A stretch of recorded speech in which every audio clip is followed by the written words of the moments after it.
কিন্তু এটারও আমরা কোনো সমাধান দেখি না। আসলে আমাদের অভ্যাসই হয়ে গেছে সমস্যার চতুর্পাশে ঘোরা, সমস্যার সমাধানে কাজটা না করা। মানে স্টুডেন্টদের কাছে এটাকে এক্সপ্লেইন করতাম হাওরটাকে এইভাবে, যেটা হচ্ছে মিঠা পানির সমুদ্র। এই মিঠা পানির সমুদ্রটা যখন আপনি বর্ষার আগে দেখবেন এখানে সবুজ বোরো ধান হচ্ছে, বোরো ধান কাটবার 1 সপ্তাহের মধ্যেই দেখবেন এটা পানিতে ছেয়ে গেছে, আবার পানি নামবার 1 সপ্তাহের মধ্যেই আবার দেখবেন ওইখানে আবার ধান রোপণ করা হয়েছে। তো এইরকম ইউনিক ইকোসিস্টেম আসলে তো পৃথিবীতেই বিরল, যেটা প্রথমেই বললাম। আমি এইখানেই আমার আলোচনাটা সীমাবদ্ধ করি। অনেক দিনের সমস্যা যখন গাঢ় হয়ে যায় তখন এটা সহসা সমাধান করা সম্ভব হয়ে ওঠে না, কিন্তু কাজগুলো শুরু করা যায়। যেহেতু সব সমস্যারই সমাধান আছে, আমি কয়েকটা দলিলের কথা এখানে আপনাদেরকে বলবো। 4টা নীতিগত দলিল। একটা হচ্ছে হাওর মাস্টার প্ল্যান। তো সেখানে আমার একটা স্পষ্ট নির্দেশনা ছিল যে হাওর এলাকার মানুষের মতামতটা এখানে রিফ্লেক্ট করবেন এবং হাওরগুলো সীমানা চিহ্নিত করার একটা বিধান রাখতে হবে। এখন সেটারও একটা মনিটরিং মেকানিজম, যদি ওই এলাকার স্থানীয় জনগোষ্ঠী ওইটার ভিতরে ইনক্লুডেড থাকে। আমাদের তো সবকিছুর মধ্যে একটা রাজনীতি আছে।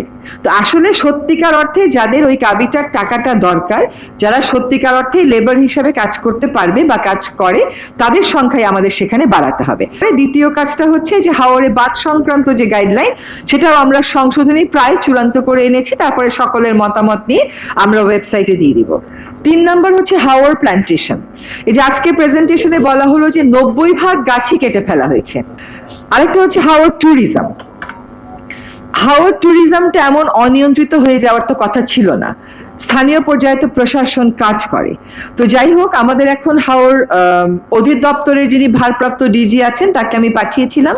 স্থানীয় প্রশাসনের সাথে কথা বলে আমরা একটা সুরক্ষা আদেশ, পানি আইনের অধীনে আজ পর্যন্ত কোথাও কোনো কাজ হয়নি, 2013 সালের পানি আইন, সেখানে সুরক্ষা আদেশ দেওয়ার বিধান আছে। তো আমরা হাওরের ট্যুরিজম নিয়ন্ত্রণে সুরক্ষা আদেশের খসড়াটা প্রস্তুত করছি। আপনাকে প্রকৃতিকে, নিসর্গকে আপনাকে ওখানে উপভোগ করতে হবে, উপলব্ধি করতে হবে। ফলে ট্যুরিজম নিয়ন্ত্রণের ব্যাপারে ট্যুর অপারেটরদের সাথে উনি গিয়ে কথা বলে এসেছেন। আমাদেরকে হয়তো আরো কিছু কথা বলতে হবে। আশা করি অল্প দ্রুততম সময়ের মধ্যে আমরা এটাকে একটা কাঠামোর মধ্যে নিয়ে আসতে পারবো। এবং সংক্ষেপে বলতে হলে যে হাওর এমন একটা ইকোসিস্টেম যেটা বাংলাদেশে ছাড়া তার কোথাও নেই, এটা তো বিরল। So it is complex but it's doable, এটা করা সম্ভব। আপনাদের বাকি অনুষ্ঠান ভালো যাক, আপনারা অনেক ভালো সাজেশন পান, সুপারিশ পান, আমাদেরকে জানাবেন।